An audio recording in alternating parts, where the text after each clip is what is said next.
Alrighty, everybody. So let's jump into Chapter 3, Rules and Regulations.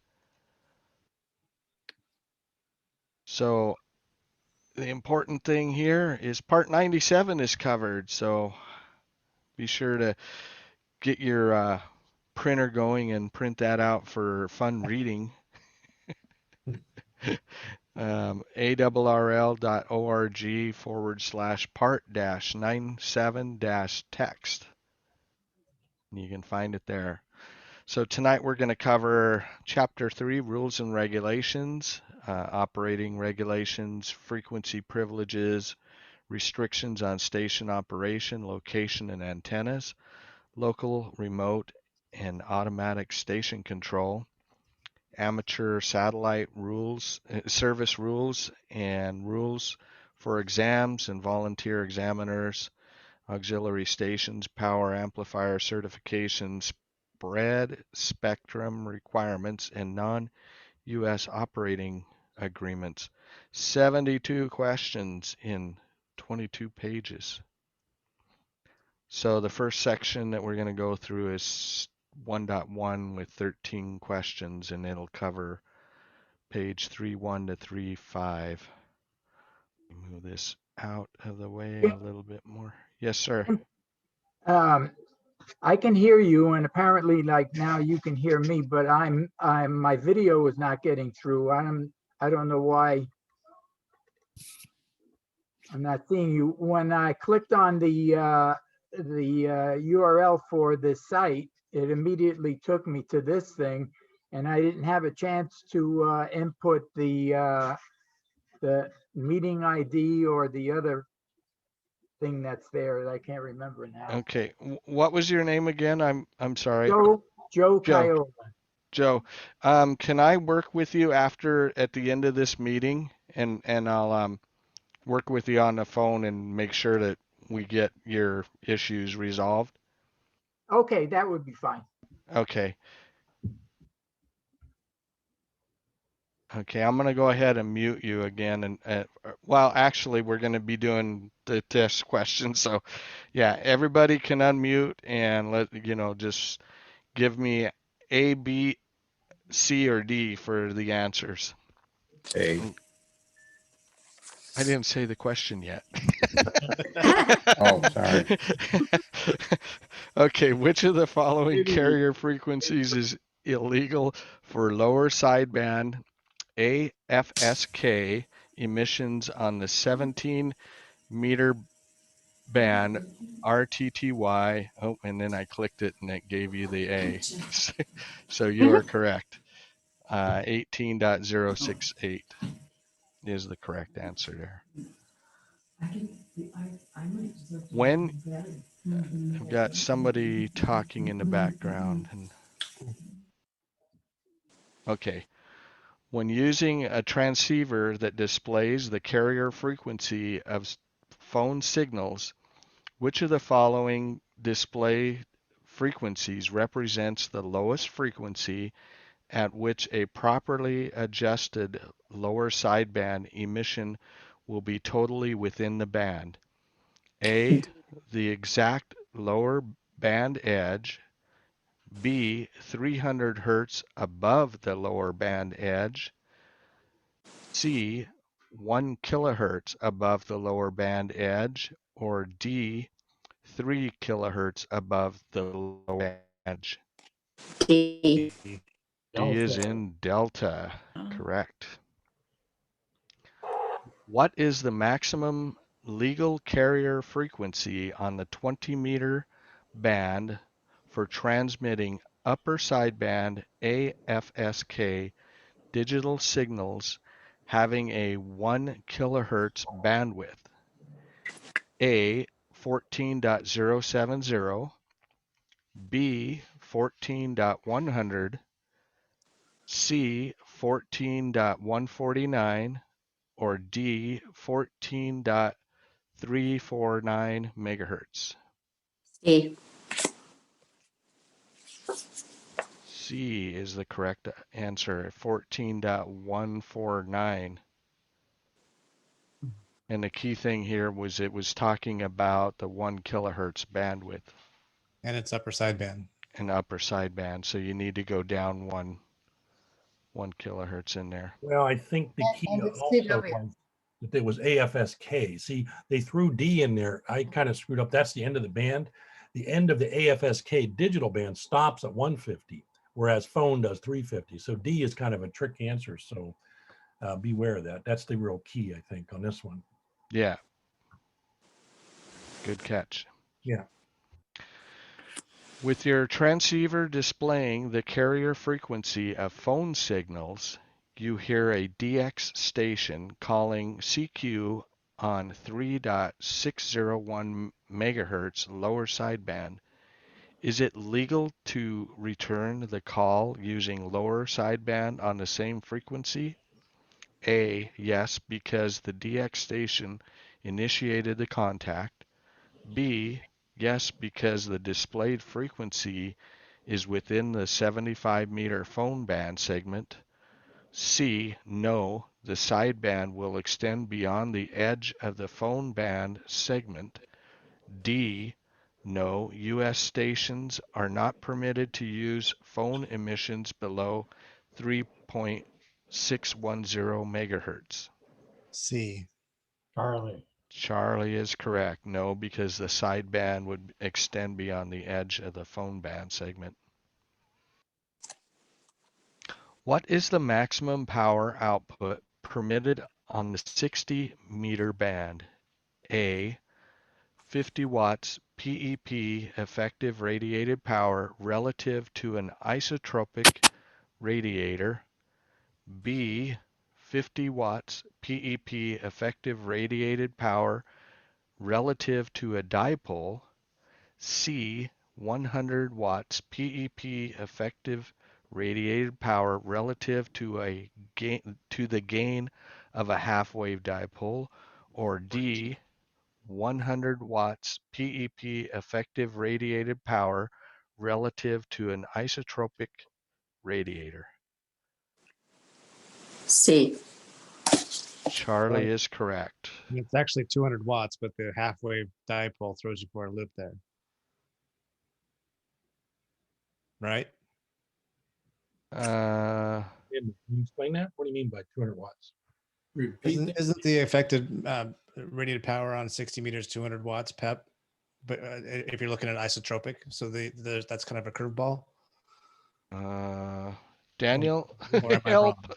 Let me, The book doesn't say The Yeah. that 60 meter band is a special band. We're only channelized on that, and it's always been 100 watt. It's been 50 watts. They moved it up to 100 watts, so it's 100 watts, not 200 watts. It is 100 watts on that. 3-4 says, But they're also asking in That's kind of a relative to the type misnomer. of radiator. That's I got the book open. It's kind of misnomer in the book. It doesn't describe in the book, but it is 100 watts into a dipole. okay. Anything else besides that, we got on that last thing. It's one of the things you have to keep in your log if you're doing anything beside a dipole and 60 meters, and you can only put 100 watts ERP into the out on that. That's interesting because usually they're talking about an isotropic radiator for most of their PEP. And so then 60 meters is actually specifying a half-wave dipole. That's correct. So what is the difference between ERP and PEP relative to this question? ERP is effective radiated power. It takes into consideration the gain of the antenna, and a half-wave dipole is considered no gain, basically.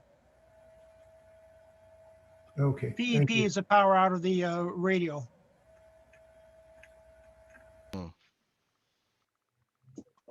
Okay. Well, it's on page 3-4, but I'm not really finding a very good It's explanation. the top of 3.5.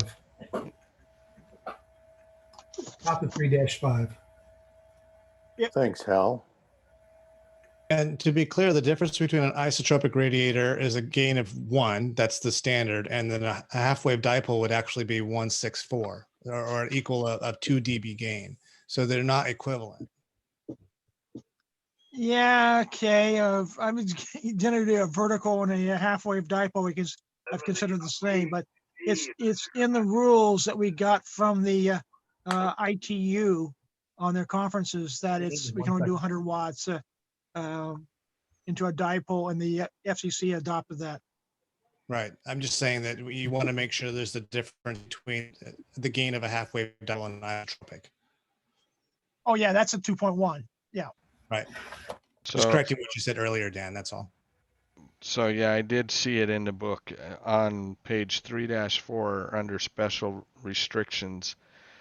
Go down about the third sentence. It says operations on 60-meter band is restricted to certain channels and emission types. And then it says EAO5, EAO6, and CO1. And then on the top of page 3-5 is where it talks about output power is limited to 100 watts ERP, effective radiated power, relative to dipole. So it was at the very top of the next 3-5.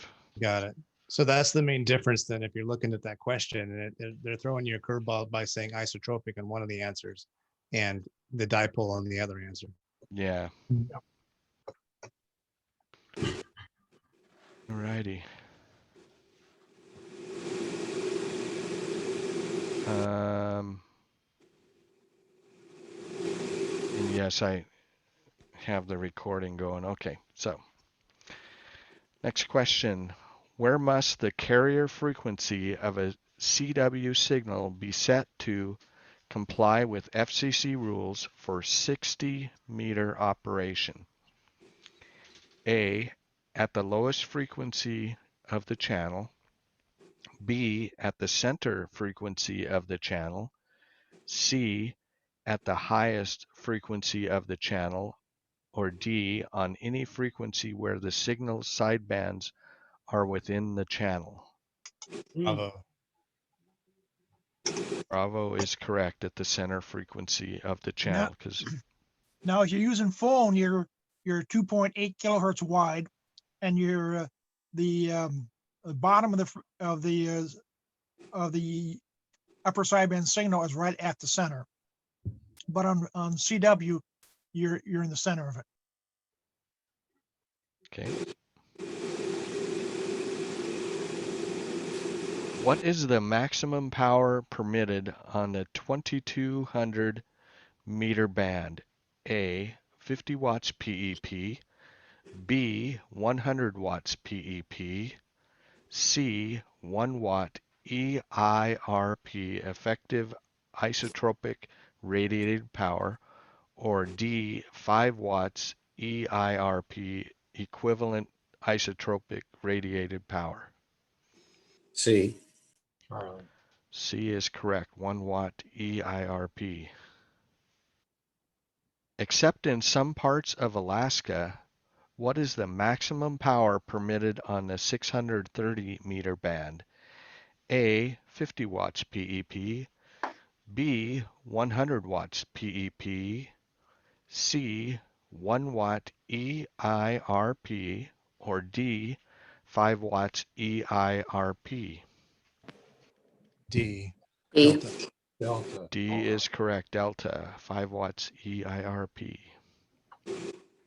What is the maximum bandwidth for a data emission on 60 meters?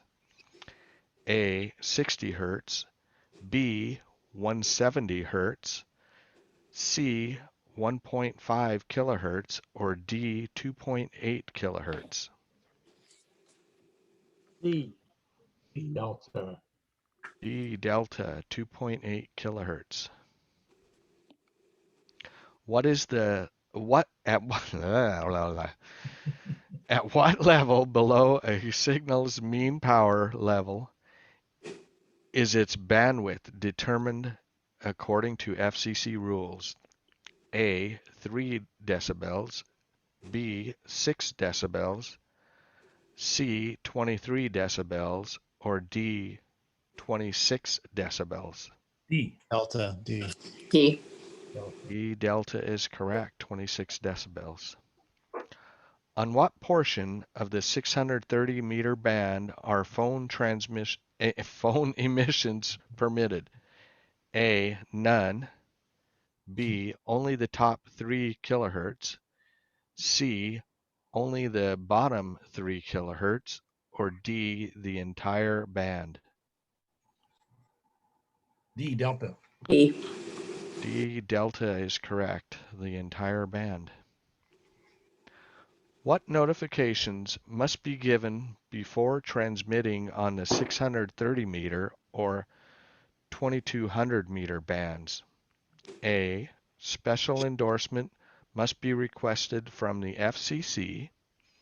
B, an environmental impact statement must be filed with the Department of the Interior. C, operators must inform the Utilities Technology Council, UTC, of their call sign and coordinates of the system. Or D, operators must inform the FAA of their intent to operate, giving their call sign and distance to the nearest runway. C. C. C. Charlie. C is correct, Charlie. Operators must inform the UTC and give their call signs and coordinates. How long must an operator wait after filing a notification with the Utilities Technology Council, UTC, before operating on the 2200 meter and 630 meter band? A, operators must not operate until approval is received. B, operators may operate after 30 days, providing they have not been told that their station is within 1 kilometer of PLC systems using those frequencies.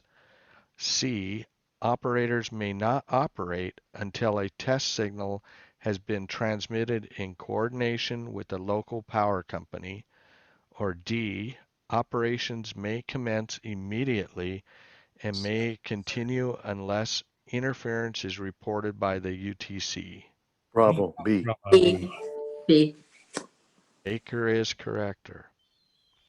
30 days. It's your attention. Okay, our next section is Special Operating Rules, 7 questions. If a station in a message forwarding system inadvertently forwards a message that is in violation of FCC rules, who is primarily accountable for the rules violation?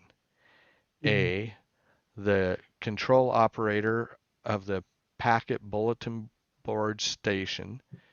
B, the control operator of the originating station. C, the control operators at all of the stations in the system. Or D, the control operators of all of the stations in the system not authenticating the source from which they accept communications. Bravo. B. Bravo is correct, the control operator of the originating station. And then the exception is when you become aware of it, you need to disconnect it, but and stop forwarding it. That's a separate Right. question. There'll actually be a That's- question, Daniel, that actually addresses that. Yeah. Okay. Good. Because yeah, it used to be everybody was responsible, but the Yep. 10 years ago, the FCC made it just the originating office Yeah. operator. And on that note, I'd mention one quick typo in the book on 3.5, Special Operating Rules. The second question listed, EIA09, it says, what action or actions should you take? That first "you" is a typo, just crops out that "you." Yeah, I see that. All righty. What action or actions should you take if your digital message forwarding station inadvertently forwards a communication that violates FCC rules? A, discontinue forwarding the communications as soon as you become aware of it. We just covered this. B, notify the originating station that the communication does not comply with FCC rules. C, notify the nearest FCC field engineer's office. Or D, all these choices are correct. What is the best answer on this one? Alpha. Alpha. Alpha is correct. Discontinue forwarding the communications as soon as you're aware of it. Okay, if an amateur station is installed aboard a ship or aircraft, what condition must be met before the station is operated? A, its operation must be approved by the master of the ship or the pilot in command of the aircraft.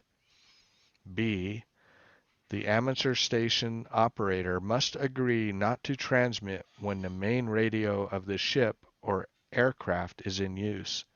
C, the amateur station must have a power supply that is completely independent of the main ship or aircraft power supply.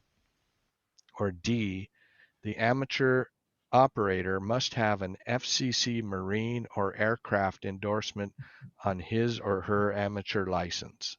A, alpha. A. A, alpha is correct. Make sure you have permission of the captain of the ship or the pilot in command. Which of the following describes authorization or licensing required when operating an amateur station aboard a U.S. registered vessel in international waters? A, any amateur license with an FCC marine or aircraft endorsement. B, any FCC issued amateur license. C, only general class or higher amateur licenses. Or D, an unrestricted radio telephone operator's permit. B. Bravo. Bravo is Bravo. correct.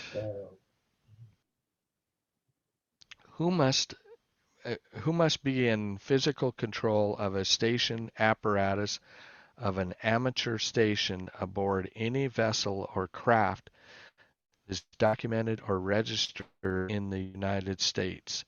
A, only a person with an FCC marine radio license grant.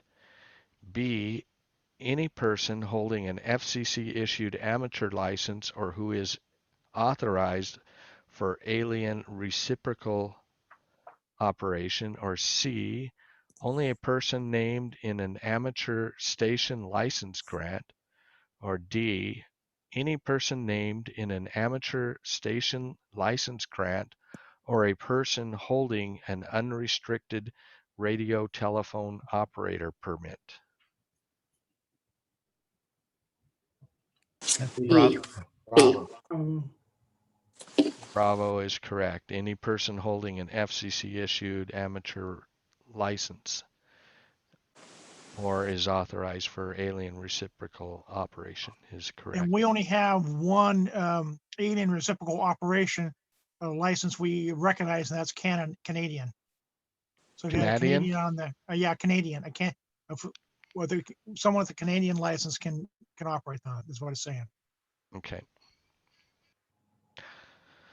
Which amateur stations may be operated under RACE's rules? A, only those club stations licensed to amateur extra class operators. B, any FCC licensed amateur station except a technician class. C, any FCC licensed amateur station certified by the responsible civil defense organization for the area served. Or D, any FCC licensed amateur station participating in the Military Auxiliary Radio System, or MARS. See, Charlie. C, Charlie. C, Charlie is correct. What frequencies are authorized to an amateur station operating under RACE's rules? A, all amateur service frequencies authorized to the control operator. B, specific segments in the amateur service, MF, HF, VHF, and UHF bands. C, specific local government channels. Or D, military auxiliary radio systems, MARS channels. A A. alpha. Alpha. Alpha. A alpha, only the service, only the frequencies that is authorized to you as your control. Okay, next section is 3.2, 8 questions for this one. Which of the following constitutes a spurious emission? A, an amateur station transmission made without the proper call sign identification. B, a signal transmitted to prevent its detection by any station other than the intended recipient. C, any transmitted signal that is unintentionally interferes with another licensed radio station. Or D, an emission outside the signal's necessary bandwidth that can be reduced or eliminated without affecting the information transmitted. Delta. D. Delta. Delta is correct. Within what distance must an amateur station protect an FCC monitoring facility from harmful interference? A, 1 mile, B, 3 miles, C, 10 miles, or D, 30 miles? Alpha. A. 120, Alpha. 1,600 meters. Do you know that we actually have a monitoring facility that's in Ferndale, Washington? Yeah, I looked that up. Yeah, I saw that. I didn't know it until I was putting the putting the question pool together in the slide deck. I go, oh, I didn't It's in realize. table 3.4. You know how big Ferndale is? That's pretty funny. We Yeah. had a monitoring station in Anchorage, and then they closed it down, and the Anchorage Amateur Radio Club is having their meetings there at this point. Oh, that's They- cool. They leased it, so they're, we took over the monitoring station. Yeah. All righty. So don't be within 1 mile of Ferndale and start transmitting all over the place. What must be done before placing an amateur station within an officially designated wilderness area or wildlife preserve or an area listed in the National Register of Historic Places? A proposal must be submitted to the National Park Service. B, a letter of intent must be filled with the Environmental Protection Agency. Or C, an environmental assessment must be submitted to the FCC. Or D, a Form FSD-15 must be submitted to the Department of the Interior. Charlie. Charlie is correct. An environmental assessment must be submitted to FCC. What it does say, though, it's may required to submit one. Does Yeah. not say you have to. It's true. On 3.8 does not say you have to. So Yeah. it's weird. Yeah, so I read. Which is interesting. It's like, who's going to tell you that you do have to?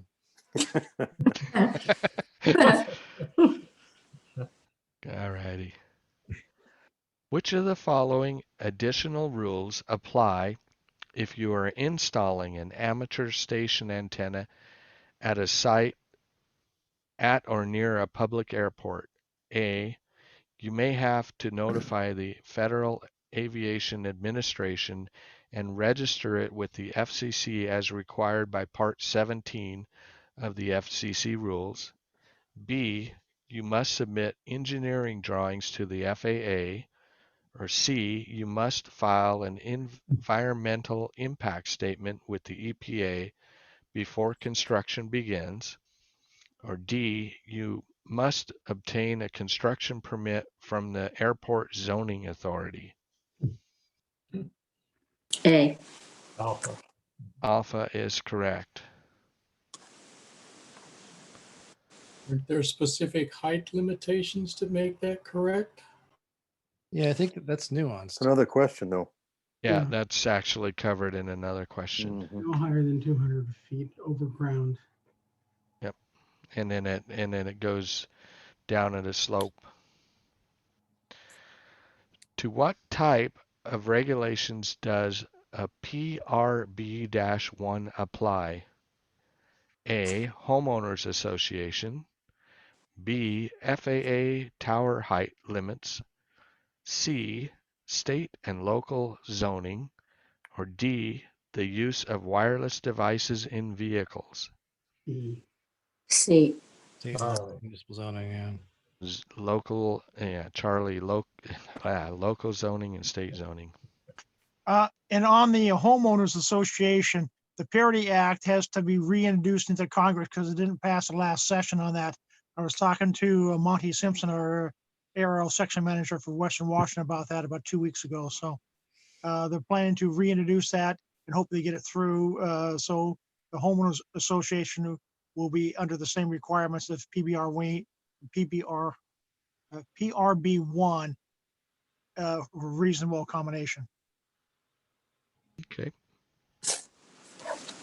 What limitations may the FCC place on an amateur station if its signal causes interference to domestic broadcast reception, assuming that the receivers involved are of good engineering design? A, the amateur station must cease operation. B, the amateur station must cease operation on all frequencies below 30 megahertz. C, the amateur station must cease operation on all frequencies above 30 megahertz. D, the amateur station must avoid transmitting during certain hours on frequencies that cause interference. D. D. D, delta, and the hours are 8 to 10:30. prime time. Yes, called prime time. It was done because of 6 meters affecting the TV channels and on the East Coast. I can see that. I didn't know that. That's awesome. Thanks, Daniel. Yeah. What does PRB-1 require of regulations affecting amateur radio? A, no limitations may be placed on antenna size or placement. B, reasonable accommodations of amateur radio must be made. C, amateur radio operations must be permitted in any private residence. Or D, use of wireless devices in a vehicle is exempt from regulation. I like A, C, and D, but. B. B, like Bravo. Bravo. I like all the Bravo others. is correct. Reasonable accommodations of the amateur radio must be made. But they don't define reasonable. So Exactly. And some of them are unreasonable. Very. But luckily I don't have any, so. But I don't have any money for big antennas either. Because I'm right next to Boeing Field, so I can go up to the limit of the tree and yeah, but budget there. Okay. What is the permitted mean power of any spurious emission relative to the mean power of the fundamental emission from a station transmitter or external RF amplifier installed after January 1, 2003 and transmitting on a frequency below 30 megahertz? A, must be at least 43 decibels below. B, at least 53 decibels below. C, at least 63 decibels below. Or D, at least 73 decibels below. A, alpha. Alpha. A, alpha, 43 decibels below. All right, the next section is 3.3 station control, 8 questions for $100. Out of my price range. How do the control operator responsibilities of a station under automatic control differ from one under local control? A, local control, there is no control operator. B, under automatic control, the control operator is not required to be present at the control point.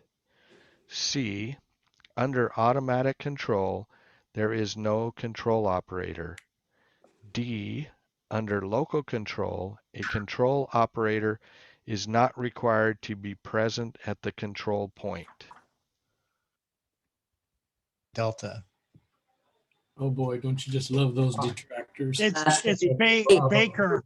It's B. Automatic control, Under automatic automatic control is key. like a repeater. Yeah. So the control operator does not have to be present on the mountain top on a It's repeater. Bravo.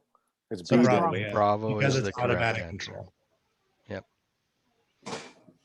And Mike and Kia, most repeaters have at least one or two control operators that can touch tone in and control everything.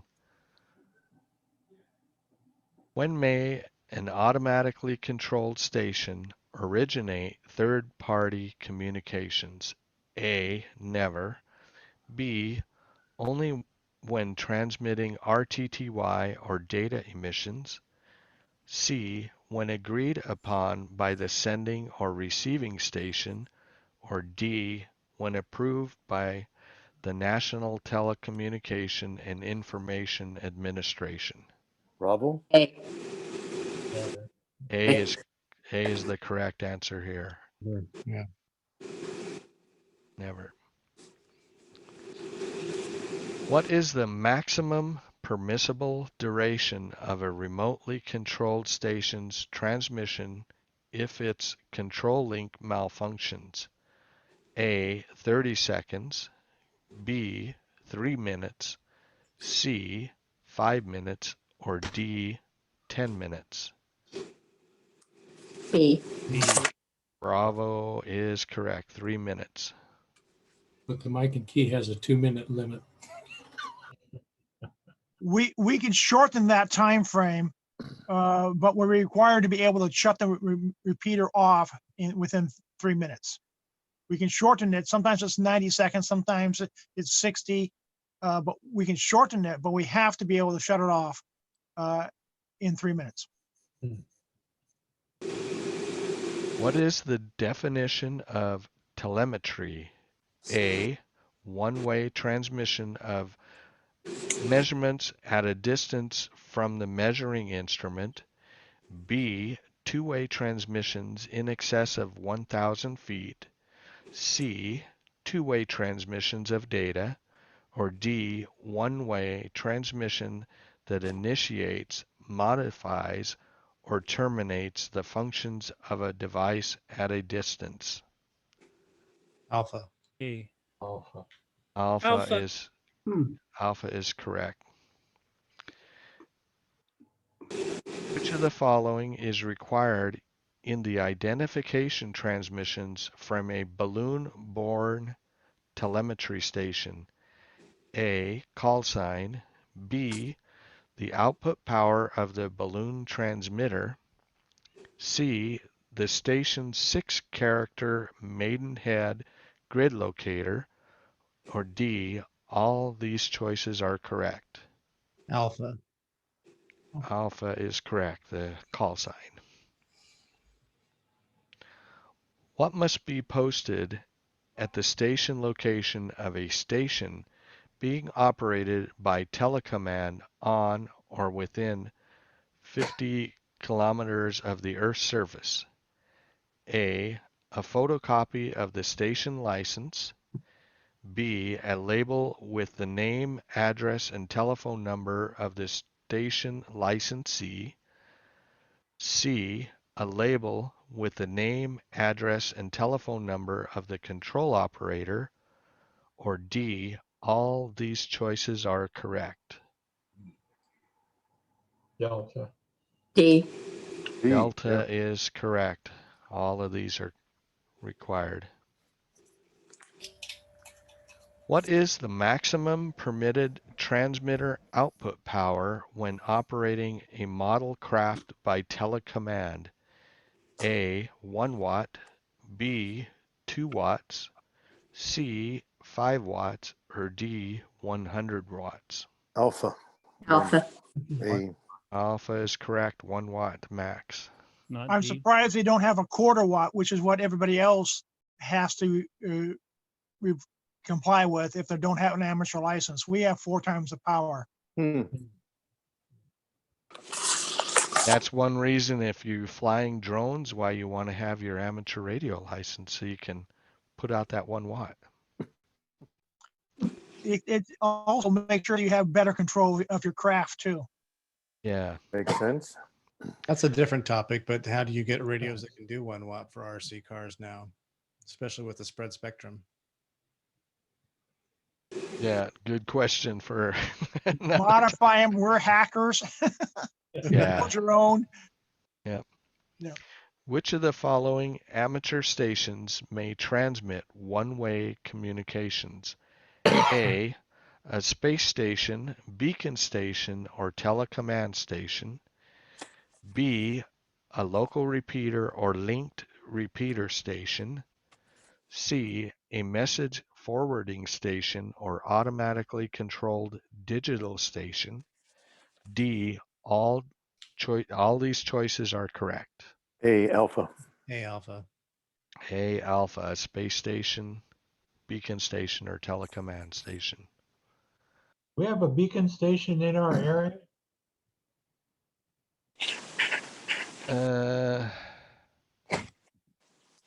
Not that I'm aware of. Daniel, do you know of a beacon station? I don't know of any beacon station right now. They come and go. We use them for a repeater propagation pass. One of my students would have one on 10 meters, but he's moved to Florida. So they come and go. Okay. Yep. All right, amateur satellite time. We got 7 questions for this one. Which of the following may transmit special codes intended to obscure the meaning of messages? A, telecommand signals from a space telecommand station. B, data containing personal information. C, auxiliary relay links carrying repeater audio. Or D, binary control characters. Alpha. Delta.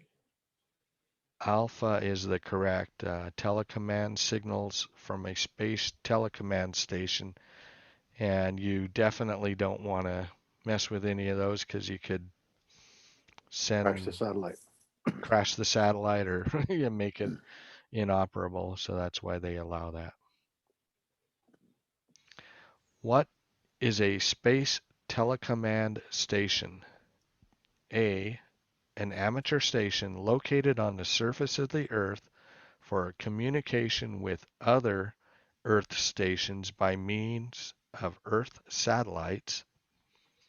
B, an amateur station that transmits communications to initiate, modify, or terminate functions of a space station. C, an amateur station located in a satellite or a balloon more than 50 kilometers above the surface of the Earth. Or D, an amateur station that receives telemetry from a satellite or balloon more than 50 kilometers above the surface of the Earth. Bravo. E. Bravo. Bravo is correct. Which HF amateur bands have frequencies authorized for space stations? A, only the 40, 20, 17, 15, 12, and 10 meter bands. B, only the 40, 20, 17, 15, and 10 meter bands. C, only the 40, 30, 20, 15, 12, and 10 meter bands. Or D, all HF bands. Bravo. A. There's 12 in there too, so A alpha. Yep. So A alpha, 40, 20, 17, 15, 12, and 10. No 30. No 30 on that one. Correct. Which VHF amateur bands have frequencies authorized for space stations? A, 6 meters and 2 meters. B, 6 meters, 2 meters, and 1.25 meters. C, 2 meters and 1.25 meters. Or D, 2 meters. Charlie. D. D. Alpha. You guys are all over the place. It's 2 meters only. We don't have it on 6 meters or 220s. It's 2 meters only. And the VHF, this VHF bands. Oh, just VHF. Yeah, 2 meters only. Okay, and that's on 3-13. Can we talk about this a second? Sure. So I'm looking at 3-13. I'm looking at the answer. That's not clear. It says segments of 2 meters, 70 centimeters, 23 centimeters, 13 centimeters, and some microwave bands are also available for space station operations. Yeah, And then the what question asks you VHF. what we normally see happening is 2 meters and 440 or 70 centimeters. 70 centimeters is in the UHF band, not in the VHF band. But the only VHF is 2 meters. So it's a Oh, I see what technicality. you're saying. I see what you're saying. We got to pay attention to the VHF. Yeah, okay. Yeah, Yeah. I got you. Combine 2 and 70 centimeters, Mhm. and on uplinks and downlinks. I got But it. Okay. the only VHF is 2. Pay attention to the word VHF. I got it. And this is why we go over the questions, because one Yes, of these thanks, will Dan. just jump up and grab you, Yep, and that may be the one you needed to pass the test. exactly. Thanks, Daniel. Appreciate it. Okay. So, yeah. 2 meters VHF only. Which UHF amateur bands have frequencies authorized for space stations? A, 70 centimeters only. B, 70 centimeters and 13 centimeters. C, 70 centimeters and 33 centimeters. D, 33 centimeters and 13 centimeters. Alpha. D. It's gonna be B. There is 2 here in the UHF. Bravo. The 70 Oh. centimeters and the 2.4 gig band.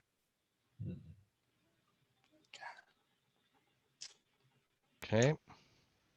Same area there on 3-13. Yep.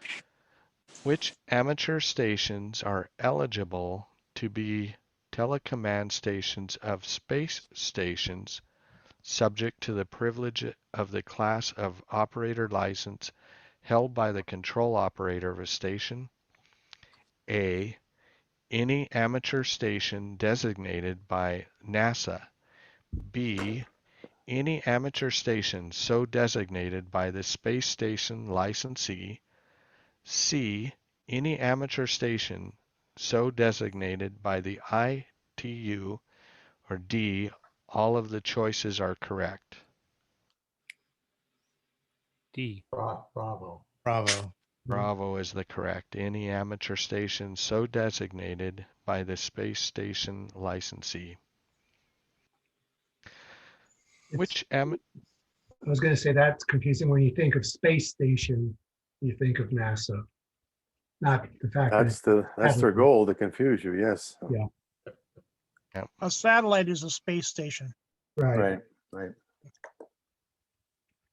Okay. Which amateur stations are eligible to operate as Earth stations? A, any amateur station whose licensee has filed a pre-space notification with the FCC's International Bureau.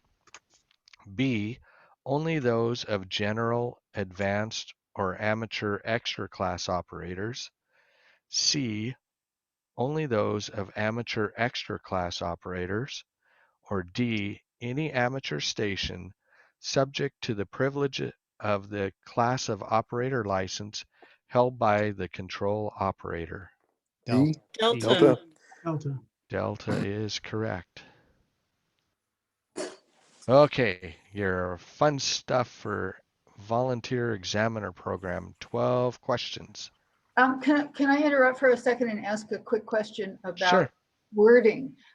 control operator and licensee. So, you know, I have some radios in the living room and I am the control operator. Who is the licensee? How does a licensee differ from a control operator? One and the same. Well, you Yeah. have three definitions here. You have the station owner, people who own the equipment. You have the station who's licensed to operate, that's you and I. And the control operator is when we are actually controlling a radio. So if I'm in my living room with my radio, I am all of those things. If Right. I am in the living, if I am somewhere else and someone else is operating my radio in my shack, I am the owner and the licensee, and that person is the control operator. Yes. Yeah, if I come and visit you and start operating on your station, then I would be the control operator. So how would a licensee and an owner differ? That would be in a bigger organization. Is that correct? Yeah. If Okay. you're if you're alone by yourself at the controls of a radio, you have to be licensed to operate that radio legally by your license. However, if I had my son on the radio, I'm here in the shack with him, he would be the control operator speaking on the radio under supervision of my license. But under what circumstances would the licensee and the owner be different? So Mike and Key is the licensee of our repeaters. And then we have designated control operators that are monitoring and making sure things are operated the right way. Who's the owner? Still, again, Mike and Key is both owner and licensee. Yeah. You know, the licensee is the person who has the license. Like I am a licensee with my license, and I might also be the control operator of the gear, but not necessarily the owner. Okay. Thank you for that. Okay. If I understand everything that was said correctly. Owner Also, if you had a club station, it'd be the same thing. Hang on, there's somebody that's really low audio. Go ahead. Can you hear me now? Yeah. Okay.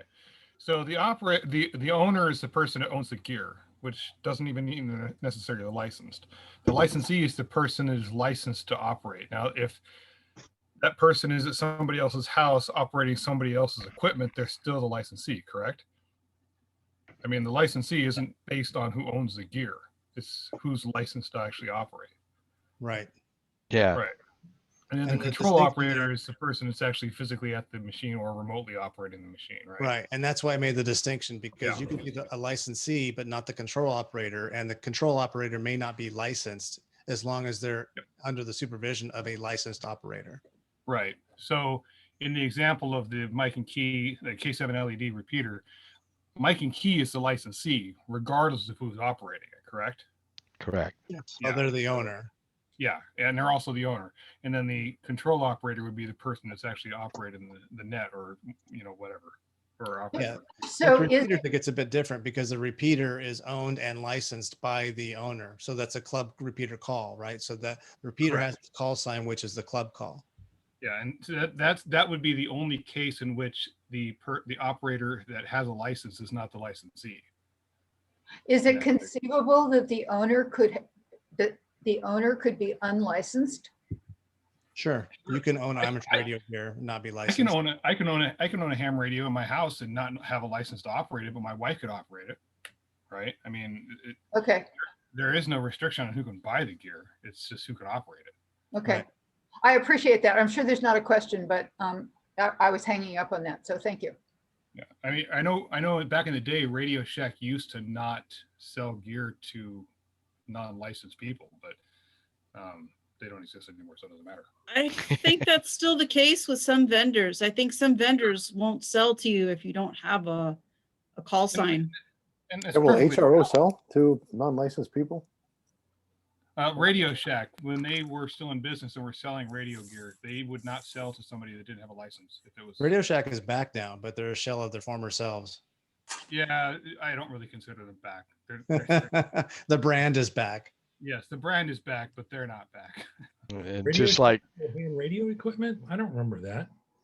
Yeah, they Yeah, used they to used to sell a sell it. 2-meter radio, a dual bander actually. And the only reason I know that is because I wanted to be an amateur radio operator when I was a kid, but I couldn't pass the Morse code. I couldn't toggle fast enough. Yeah, back in the early 90s, late 80s, amateur radio gear was sold from Radio Shack with the Radio Shack badge. Yeah, exactly. interesting. All righty. Volunteer Examiner Program, 12 questions. For which type of out-of-pocket expenses do the Part 97 rules state that VEs and VECs may be reimbursed? A. Preparing, processing, administrating, and coordinating an exam for an amateur radio operator license. B. Teaching an amateur operator license examination preparation course. C. No expenses are authorized for reimbursement. Or D. Providing amateur operator license examination preparation training materials. A, alpha. A, alpha. Yeah, and Who- and can you hear me? Yeah. And in that question, license refers to like the ARRL or whatever organization is involved in administering the exam. Yeah. Yeah, So it's particularly involved with the VEs. We can do mileage deduction. We can rent a room. We got copying. We got to create the attest. We've got to mail it. Those are the expenses that we can get reimbursed for. But for teaching a class, we can't get reimbursed for that. So, or having a party for the coffee or whatever, we can't get reimbursed for that. But it's actual out-of-pocket expenses that we paid for to put on the exam session. So not the donuts. nope, no donuts. I've never deducted the donuts. Let's put it that way.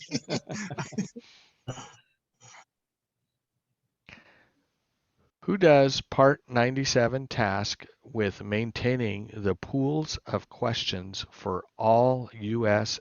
amateur license examinations? A, the VEs. B, the FCC. C, the VECs. Or D, the ARRL. Charlie. Charlie is correct. The volunteer examiner coordinators. There are 14 VECs in the nation, and they all are members of the National Committee for the VECs. And they have a question pool committee they appoint every 4 years, and they look at the technician, then the general, then the extra, and take a year off. Then they change the committee. So that's what's happening. It's a national, the NCVEC is where all the question pools are held up to date. And who oversees that group? Nobody, they're involved, but ARL, I think, has got 2 representatives on that committee. Consider the largest VEC. Laurel's got it. They're second largest. W5YI has got represented on. I'm not sure if they're 1 or 2 on that. But all 14 have representatives who are members of the NCVEC. But then they rotate, right, Daniel? So, I mean, that keeps things kind of clean, right? Yeah, they rotate the question pool committee Yeah. every 4 years on the situation. Jim Wiley from Alaska was the chair of the committee about 8 years ago. He's passed away, but he's the one that got the grandfathering rules put into place with FCC. He had 3 and remote testing. He was one that pushed remote testing through as well. Personal friend. Nice. Okay. What is a volunteer examiner coordinator? A person who has volunteered to administer amateur operator license examinations. B, a person who has volunteered to prepare amateur operator license examinations. C, an organization that has entered into agreement with the FCC to coordinate, prepare, and administer amateur operator license examinations. Or D, the person who has entered into an agreement with the FCC to be the VE session manager. C, Charlie. Charlie. Charlie is correct.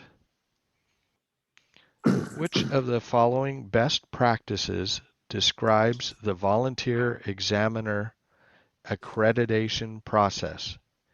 A, each general, advanced, or amateur extra class operator is automatically accredited as a VE when a license is granted. B, the amateur operator applying must pass a VE examination administered by the FCC Enforcement Bureau. Or C, the prospective VE obtains accreditation from the FCC. Or D, the procedure by which a VEC confirms that the VE applicant meets FCC requirements to serve as an examiner. D, Delta? Is Delta. D, Delta. The ARL has a 40 question test they'll give you. Others, you got to sign up underneath a chief or a session liaison. The different VEs have different requirements. Okay. Is the ARL test like a basic element question pool test? It is 40 questions, open book. You send it in, and about every 3 weeks they grade them and then send you your certificates. I did that last year during COVID. It was bored, Daniel, and I went ahead and did that. So, and our club needed VE, so yeah. Yeah. If you need VEs, I got a list of 50 or so that help us out. So, All right. of all kinds of VEs. What is the minimum passing score on all amateur operator license examinations? A, minimum passing score of 70%. B, minimum passing score of 74%.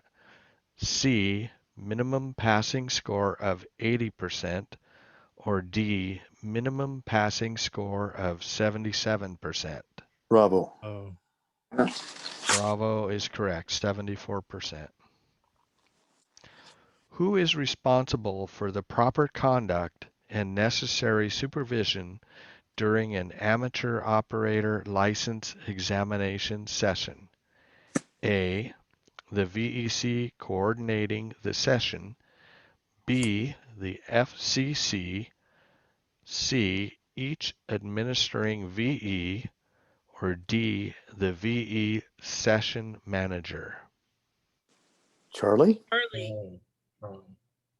Charlie is correct. Everyone administering. Or Not- every VE. Yeah, everyone administering, yeah. Each VE participating, yes. What should a VE do if a candidate fails to comply with the examiner's instructions during an amateur operator license examination? A, warn the candidate that continued failure to comply will result in termination of the examination. B, immediately terminate the candidate's examination. C, allow the candidate to complete the examination but invalidate the results. D, immediately terminate everyone's examination and close the session. Harsh. Bravo. B, Bravo. B, Bravo. Why not Delta? You ruined That's it in for a everyone. really extreme case. Yeah. It's not it's not good for the hobby either. No. To which of the following examinees may a VE not administer an examination? A, employees of the VE. B, friends of the VE. C, relatives of the VE as listed in the FCC rules, or D, all these choices are correct? Charlie. Charlie. Charlie. I cannot give it to my dad or to my sons. What may be the penalty for a VE who fraudulently administers or certifies an examination? A. Revocation of the VE's amateur station license grant and the suspension of the VE's amateur operator license grant. B. A fine of up to $1,000 per occurrence. C. A sentence of up to 1 year in prison. Or D. All these choices are correct. A alpha. A. A alpha is correct. What must the administering VEs do after the administration of a successful examination for an amateur operator's license? A. They must collect and send the documents to the NCVEC for grading. B. They must collect and submit the documents to the coordinating VEC for grading. C. They must submit the application document to the coordinating VEC according to the coordinating VEC's instructions. Or D. They must collect and send the documents to the FCC according to instructions. Charlie. Bravo. A. Charlie. Charlie is the correct. They must submit. We grade the test at the session, not the VEC. The VEs grade the test. So they don't send the papers to the VEC. We grade the test. The candidate knows their pass fail before they walk out, and then we send the paperwork on to the VEC. And they And it wasn't also, just one. I remember when I took the test with Daniel's group, it was like 3 or 4 guys, right, Daniel? They all looked at it. yeah, you have to have a minimum of 3 to Mhm. grade it, but you can have lots more monitoring and helping out.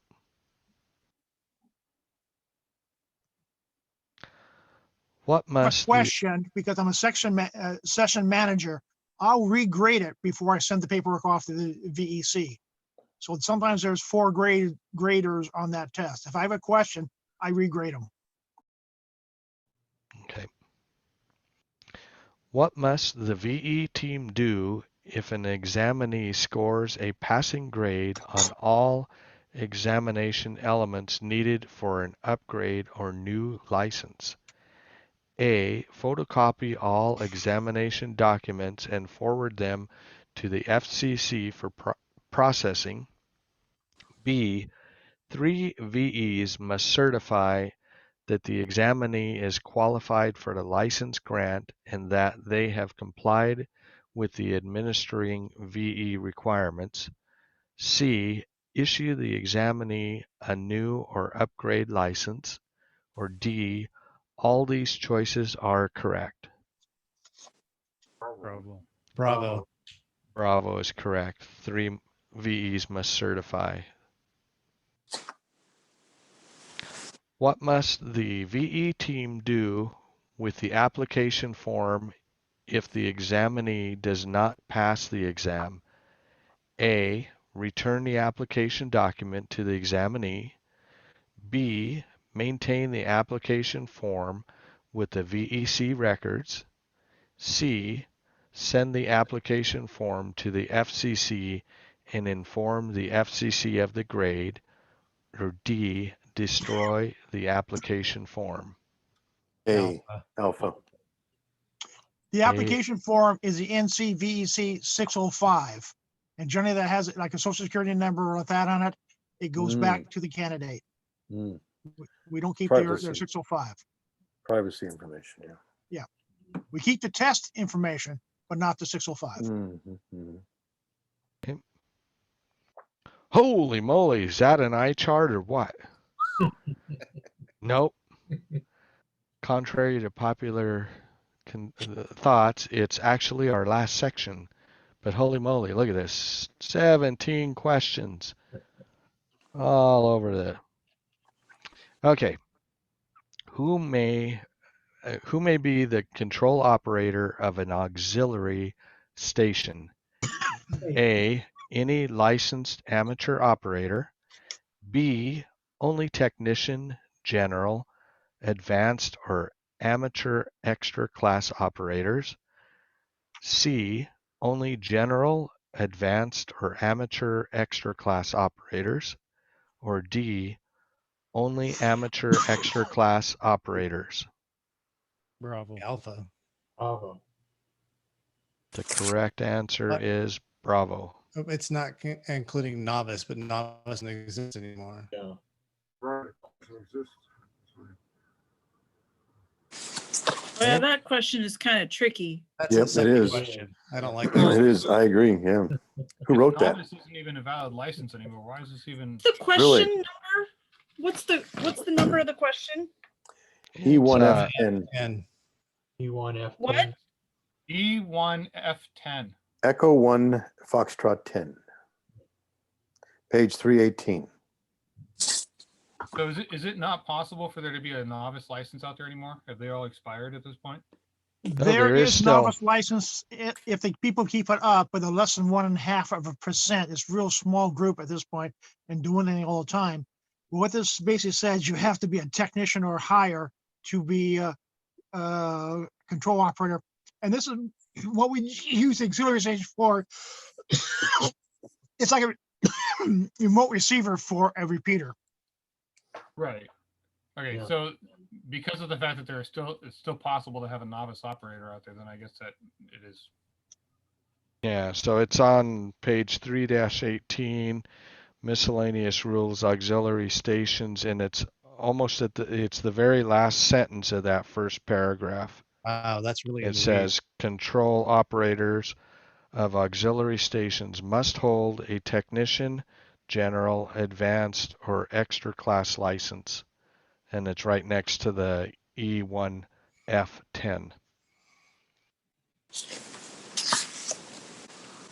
Okay. Talk about miscellaneous. Exactly. Under what circumstances may a dealer sell an external RF power amplifier capable of operation below 144 megahertz if it has not been granted FCC certification? A, it was purchased in used condition from an amateur operator and is sold to another amateur operator for use at that operator's station. B, the equipment dealer assembled it from a kit. C, it was imported from a manufacturer in a company that does not require certification of RF power amplifiers. Or D, it was imported from a manufacturer in another country and it was certified by that country's government. Alpha. A. Alpha. Alpha is the correct answer. It was purchased in a used condition, aka Mike and Key swap meet, from an amateur operator and is sold to another amateur operator for use at that operator station. Which of the following best describes one of the standards that must be met by an external RF power amplifier if it is to qualify for a grant of FCC certification? A, it must produce full legal power when driven by not more than 5 watts of mean RF input power.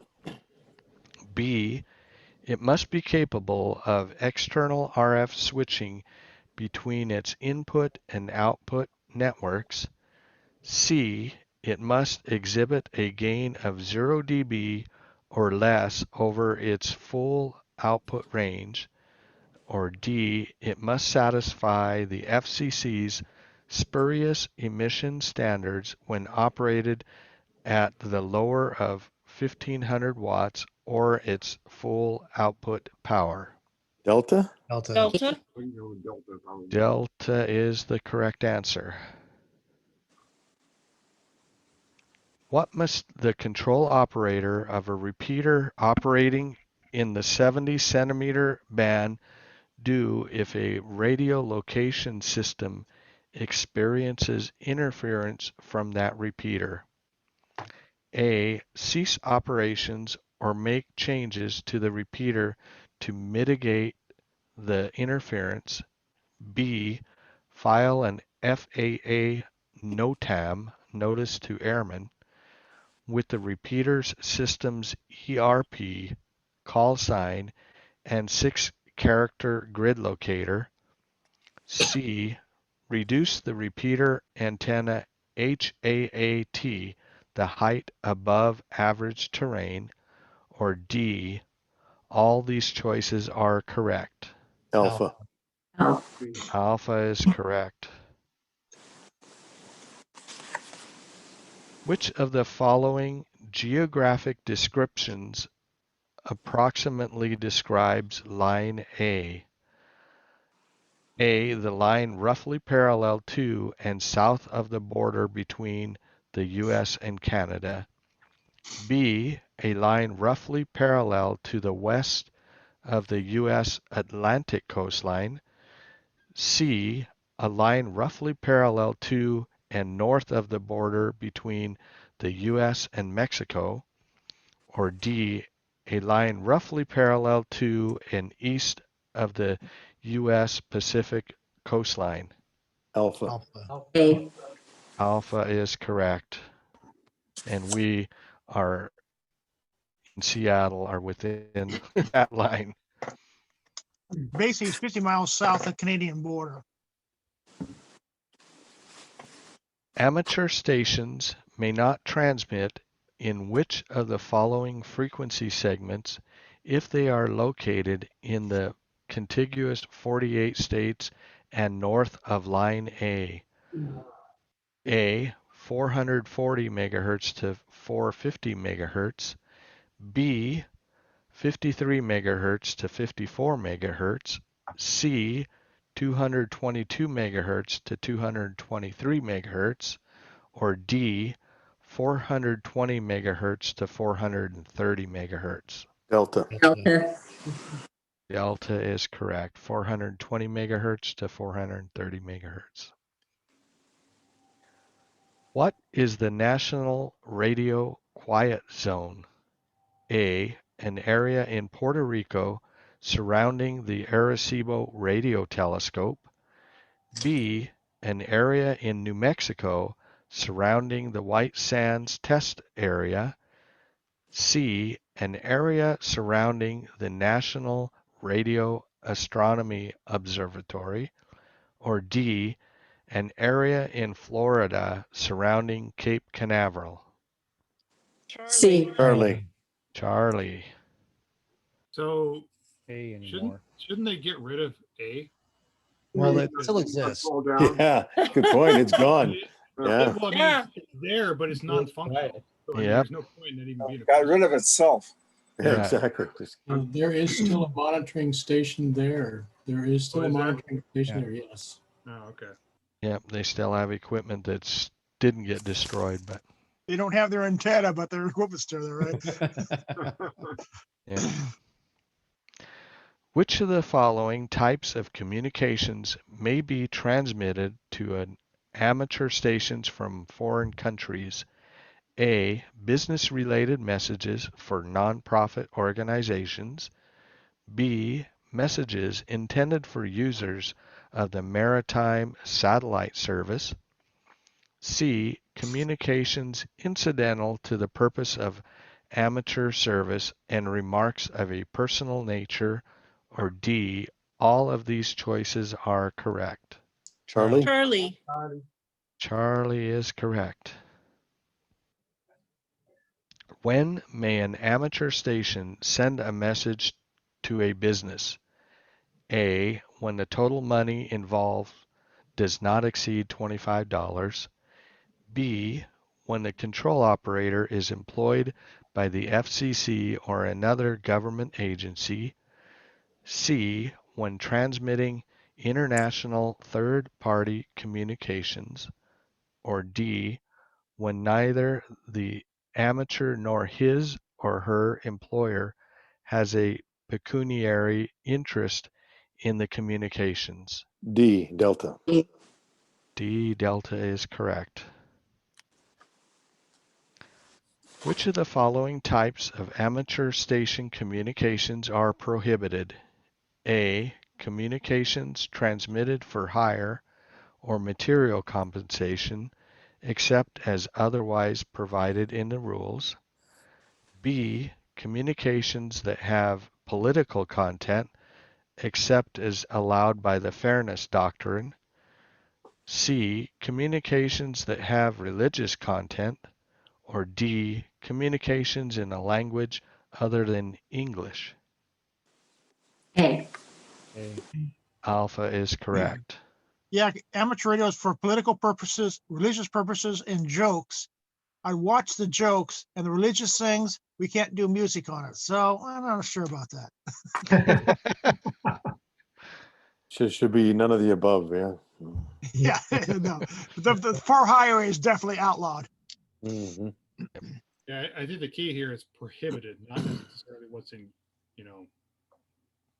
Allowed, yeah. Bad taste. Yeah, bad taste. That's it. Yeah. On what? Any political comments may be in bad taste right now. Yeah. On what frequencies are spread spectrum transmissions permitted? A, only on amateur frequencies above 50 megahertz. B, only on amateur frequencies above 222 megahertz. C, only on amateur frequencies above 420 megahertz. Or D, only on amateur frequencies above 144 megahertz. Bravo. B. Bravo is correct. Above 222 megahertz. Which of the following conditions apply when transmitting spread spectrum emissions? A station transmitting SS emission must not cause harmful interference to other stations employing other authorized emissions. B, the transmitting station must be in an area regulated by the FCC or in a country that permits SS transmissions or emissions. C, the transmission must not be used to obscure the meaning of any communication. Or D, all these choices are correct. Charlie. B. Delta, all of these are correct. And harmful interference is interference that stops the other person from communicating. So it doesn't mean they don't hear you. It means that they can't communicate over top of you. So harmful interference, and that's kind of really a strange one on spread spectrum that they threw at us when they did the last change here. Okay. What is meant by IARP? A, an international amateur radio permit that allows U.S. amateurs to operate in certain countries of the Americas. B, the internal amateur radio practices policy of the FCC. C, an indication of increased antenna reflected power. D, a forecast of intermittent aurora radio propagation. Alpha. Alpha. Alpha is correct. Who thinks up these detractors? Really? I know. Really? The VEC people. Which of the following is required in order to operate in accordance with CEPT rules in foreign countries where permitted? A, you must identify in the official language of the country in which you are operating. B, the U.S. Embassy must approve of your operation. C, you must bring a copy of FCC Public Notice DA 16-1048. D, you must append slant CEPT to your call sign. C. Charlie? A. The last question was for the Americas, and this one is for the European countries. And if you're a general in Ohio, you can bring this notice and you can operate in the European countries, many of the European countries. Interesting. If you can travel. So that's all you have to do is Not bring now. the public notice with you. Yeah, If when they you can let you travel. in. All righty. Which of the following operating requirements allows, hang on a sec. I just had a little spider come right down from the ceiling right in front of my eyeballs. And That that was- last question, Make I sure you Give it take the them test. outside. Give them a tap. Take them outside. can we pause a second on that last question? Uh-huh. Where in the text does it actually say anything about that public notice DA 16-1048? Says on 3-21. 3-21. It's And it's it's that paragraph that begins European Conference of Postal and Telecommunication Yep. Administrations. yep. So is this it's in something the- you get personally, or is it just a generic document that you bring with you? You can print it out. You need to print it out and carry it with you. Oh, there it is. It's way above the question marker. Yeah. Yeah, it says right above the question marker, you must carry with you a copy of FCC Public Notice DA 16-1048. Oh, I was looking at the wrong. I was looking at the F question number. I'm looking for that to be right next to it. Do they have them in the local language that you got to be in? Or is it only in English? It's actually printed out in 3 languages, Oh, interesting. German, Nice. French, and English, I believe. Nice. Well, that would make sense if it's for European conference. Guten That would Tag. be the, Yeah. yeah. Das will be good. Yeah.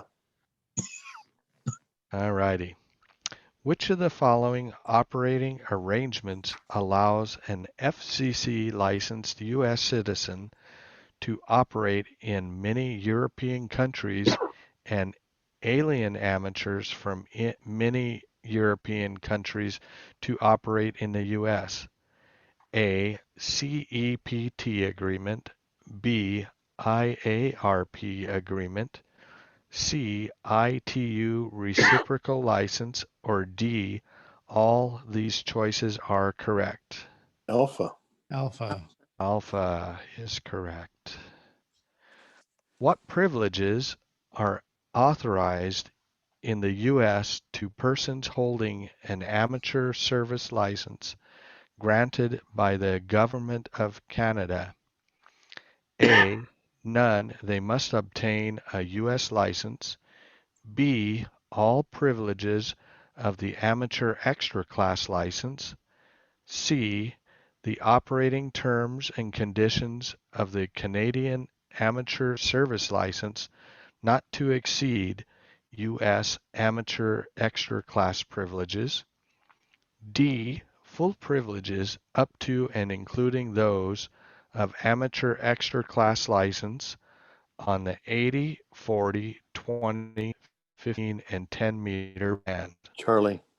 Charlie. Charlie is the correct answer.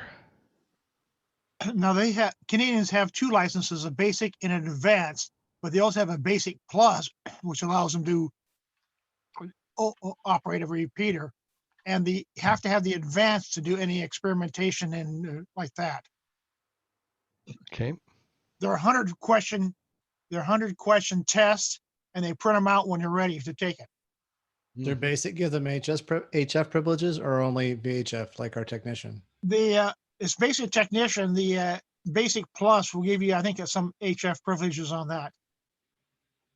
Can you take it in French? You probably can. You probably can. My friend was one of our VEs and instructors, took it in English because he's got property up in North BC. Nice. Under what circumstances might the FCC issue a special temporary authority, or STA, to an amateur station?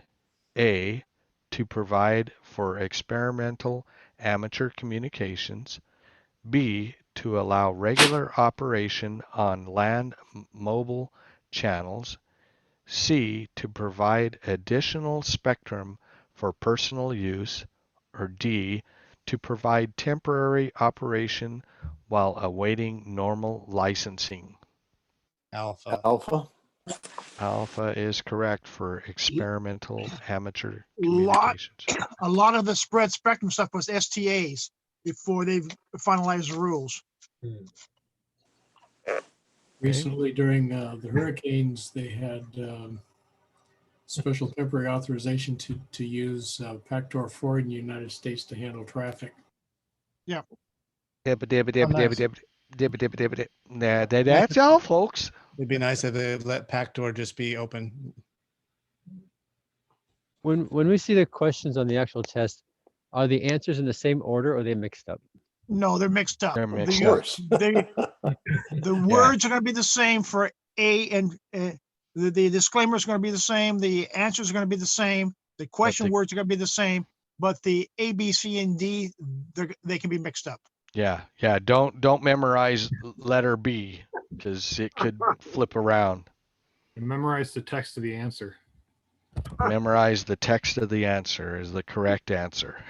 Yeah. So, Hey, so far, all the practice tests that I've seen, they don't mix them up at all. So you can get into kind of like a soporific of there's A, there's B, there's C if you don't pay attention while you're practicing. Some practice test programs do mix them up and some don't. So but don't get tied into that's A answer. What's the Yeah. best practice test or place to go to, Daniel? I'm probably going with hamstudy.org. ICOM has made them questions, and Ray Novak says they have been very responsive on making corrections and updating things. It's free. You can register for it, and they'll keep track of the questions you miss and mix them back in as they give you a new test. So hamstudy.org is probably my favorite one. The ARRL has a really good test area too. So Yeah, I've take been a look at that. 3 different ways of testing yourself on it. Yeah. Yeah, they do. And you can If reset it too, so you can go back through it again, over and over again. If you are using hamstudy.org, that is what the Mike and Key is using for their test when they generate a test for your online Zoom test. Thanks for the tip. That's good to know. Yeah. Hey, I have a question about one of the questions in the bank of questions we went through today. Sure. It was particularly on the one involving primetime television interference. Okay, the 6 meter question, yeah, where they restricted it from prime time hours. Yes. Right. So is that, given the fact that they don't do broadcast TV anymore and it's all digital, is that still an issue, or is that just a? It's not an issue, but it's still on the rules. Yeah, no, that's what it is. Yeah. So basically, the FCC rules haven't caught up with technology. Right, because when we went to digital TV, it became a non-issue. Yeah. Yeah, but they still get into my stuff. Yeah. All right. Hey guys, there's along the lines of practice tests, there's an app that I used when I was studying for my general. It was Ham Test Prep, and it helped me out a lot because I could just practice whenever I had the I had the convenience of just taking my phone out and practicing whenever and wherever I was. Yeah. And then falling asleep on the phone. And then falling asleep on the phone. Yeah, good stuff. What I used to pass my extra was the W5YI practice CD. What it did for me, it gave me the immediate correction. If I got the wrong answer, it gave me the correct answer right away. And that helped me prevent me from reinforcing a bad answer to the 50 questions. Yeah, And I for was sure. able to go through a test in about 15, 20 minutes when I went to take my test. That's a good study tip, actually. If you can get the immediate feedback on the wrong choice, and even if you haven't learned every single question, don't spend too much time on pondering over the question set. Answer it, get the right answer back, and learn from it and keep going. And What just did you use, on that. Daniel? What did you use again? You said W5YI? Yeah, W5YI has a test CD that does tech, Oh, it's a general, and CD. extra and the thing. Oh, It's a CD that I loaded in. This is, it's been 15 years ago at this point. Quite a while back, I did that. The ARL exam review that's up on the I'm screen share sharing right it now on the is actually screen really now. good. It does that. Yeah. If you go through and do the question reviews, if you get one wrong, it tells you right away that it's wrong. Yeah. Does it give you a little explanation of what the correct answer is? Yes. Yeah, it does. I'm pretty sure it does. Yeah, see, that's the option that really helped me out. And if I missed a question twice, I'd write down the page in the chapter in the ARL book and go read it and go do some more study. So I studied the ones I got wrong and eventually got them right. Yeah, the review, this exam review here, it'll actually go through and remember your choices. And when you get all the way through the whole thing, it actually has a list of all the questions you completed and the status of them. So you can actually go back and look at them again. Yeah, and you can review by chapter, by sub-element of the question, or your review progress. Yeah, so you can basically go in just cram one particular section until you've got it completely down, and then go back and do a different one and continue, rinse and repeat until you got it all done. That's good. That may be very important when we get up to antennas, because there's 8 sections in antennas on chapter 9 or sub 9. There's a huge bunch on there, and it may be important that you just focus on antennas. Yeah.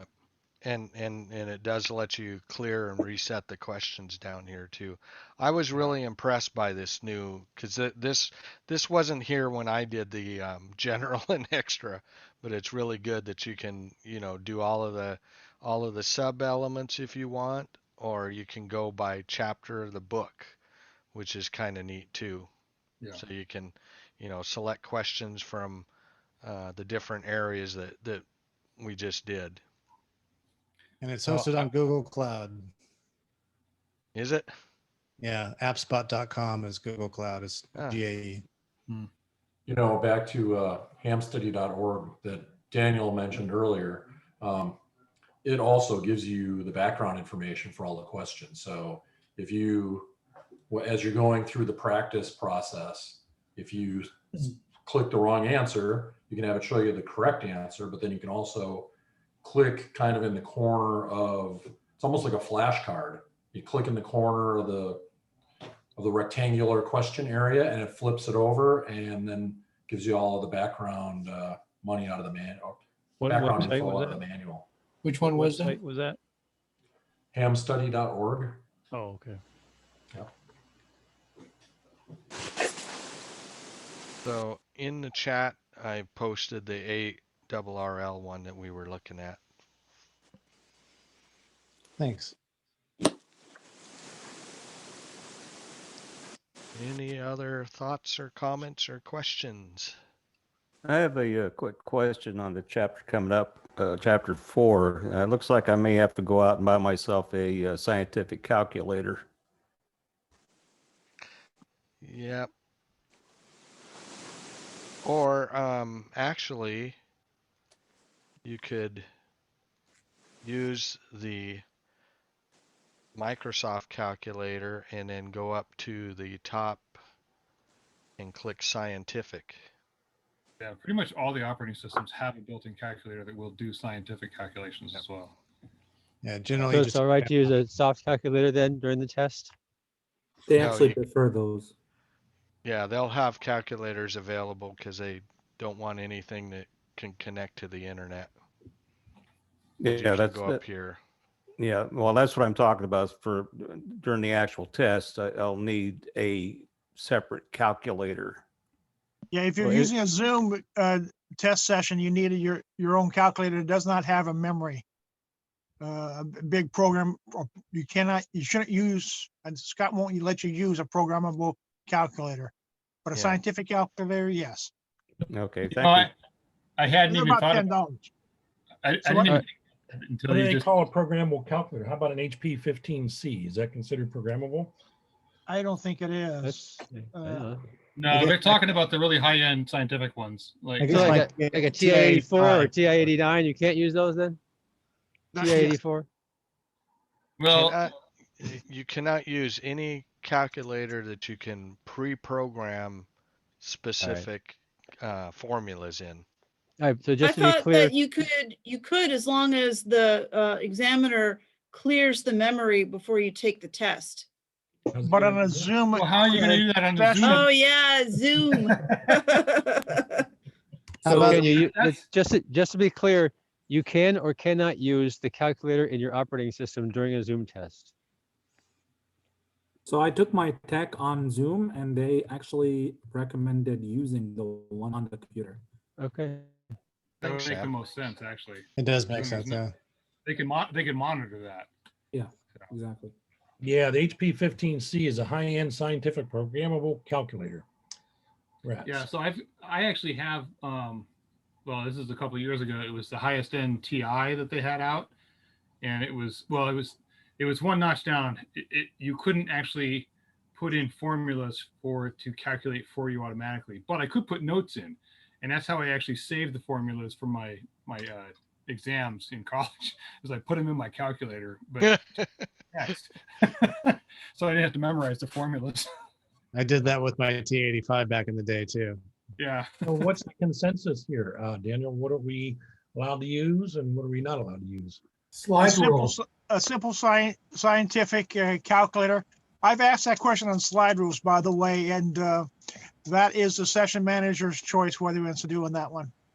Well, I mean, there's no way to cheat with that at all. Well, I've also asked about giving them the trig tables and the sign tables like that too. So again, that's the session manager's choice. Yeah. The session manager for the session can make special rules like time frame. You only have 45 minutes or et cetera like that. And that's allowed. Wow. No pressure. No kidding. So Well, in our test sessions, we just left it open-ended. And we stayed there as long as I only had 2 sessions that had some issues on it out of hundreds. So we left it open as you can take as many tests as you want, etc. Some people won't allow you to take 1 test at a time or one tech, 1 general, 1 extra. And it's depends on the session manager and the environment. If you've got to be out of the room by 6 p.m. because there's something else coming in after that, you've got to tighten it up. But generally, we try to be as congenial and as possible to allow you the most time and opportunity to pass. And So is what that are to these say that Zoom you can- sessions? Could they be on a Mac or a PC? You said that sometimes they may allow the calculator on the PC itself. How would they know what you're using? Do you share a screen with them? You share a screen. You got one Zoom looking at you, and then one you share the screen with. Oh, so it's 2. So you need 2 computers or 2 Zoom sessions? 2 devices. 2 devices. Yeah. Oh boy. Okay, that's good to know. Dan, is that to say that you could take the extra element more than once in one sitting? If you It depends on the session manager's rules. I've had a guy take 5 extra tests in a setting Wow. and fail all 5. Oh, really? That was all 5. Yeah. And after about 3 times of that, he did pass. I got to keep retesting until I get that test box that has no math in it. There's only one that has no math in it. He was persistent. It took him about 3 months, but he did pass on that thing. I Shit. had one guy who had taken the extra 13 times and he finally passed. He took it twice with us. He I passed the got second time. that test that didn't have any formulas in it. A scientific calculator. And I go, whoa, that was useless. Well, but even the ones that have formulas in them, the answers are all still static, right? And correct me if I'm wrong. Yeah. Yeah, I mean, there really is no. If you can memorize all the questions and the answers, you don't have to do any math. Granted, But it's a lot of believe, memorization, but for believe something- me, they will make the detractors come out correct for the wrong answer. No, I understand what you're saying, but I'm really good at memorizing things, right? I can't memorize formulas. That's something I've never been able to do, and I've always looked at it like this. It's like people that can memorize that stuff, that's great, but for everybody else out there that still has to use those formulas but can't memorize them, I have to be able to look it up. If I can't look it up, then I'm not going to be able to do the work, right? Hey, if you can memorize all the individual answers for the calculation portion, let's go to Vegas after we pass the test. Okay. I'm just memorizing the specific answers to the specific questions, not necessarily how to work it out. I can't. I made it through trigonometry by memorizing answers a lot of times, right? Or like the last time I went to college, I put the formulas in my calculator so that I could actually refer to them later on. I could work them out by hand. That wasn't a problem. I just couldn't remember the formula. But if I had the formula in front of me, I could do the math. So I just can never memorize the formulas because it's not natural for me, right? Yeah, I'm the same way actually. Yeah, I can't memorize the formulas, but I can do them. I don't have a problem doing the formulas. I can't remember them. That brings up an interesting question. Can we have a scratch pad on screen to, if we want to type in some formulas or whatever, while we're trying to do the test? We're gonna have to double check with Scott and how he's running it, because I just briefly talked to him in one of the Mike and Keyboard meetings, and I said, "Are you going to be available?" And he said, "Oh yeah, we'll make some exceptions and we'll schedule stuff for the class." He does have a document up on the Mike and Key website specifically related to that. Let me pull that up. While you're pulling up, I got a question for Daniel real quick on that subject. So we were allowed to have a scratch pad, right? When we took the Yes. Yeah. Yes. So if we can't have a scratch pad on our screen taking the extra exam over Zoom, that's kind of that's foul. I would assume that would be a correct, but I'm not sure of his rules. I've not participated in his Zoom Sure. testing. But I mean, what I'm saying is during the testing process, if it was normal environment where we were actually in a classroom environment, right, we would be able to have a scratch pad. Yep. Yeah. Yeah. So if they can't accommodate that, that's not really fair. Yeah. So they must be doing something. Here's the link to the document that he has up, how he's got it all set up. So I put that in the chat window, and you can find it by going to the main Mike and Key website and then scrolling down in this center section, and he has this link here to go and schedule a session. But we're gonna get when we get ready for doing the testing, we'll work with Scott and do some behind the scenes scheduling so that we can get everybody through it.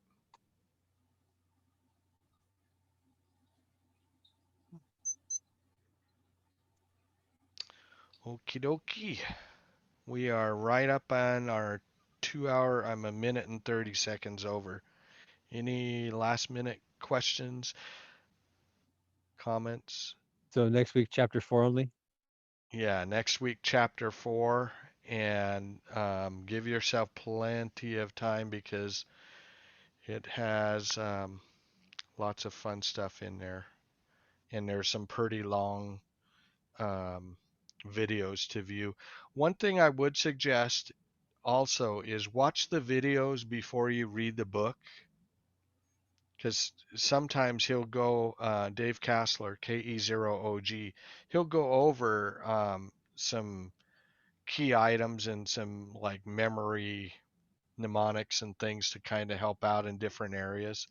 So that's the way I've always done it, is watch his video and then read the book. And next week, I will be sending out a new Zoom meeting invite because I'm going to switch over to my Zoom account, my personal Zoom account, and get off of the Mic and Key. So I will send all of this stuff in an email tomorrow with the link to tonight's video too. Jim, I've got some special slides and instructions for doing rectangular coordinates. You got basically four angles on those charts. You can going through the method I'll show you. You can look at it without doing the calculations and pick out the right answer on those things. So you don't really have to do heavy math and a lot of this test. We'll show you an easier way to do that. Awesome. Thanks, Daniel. Yep. All righty, I'm going to stop tonight's recording.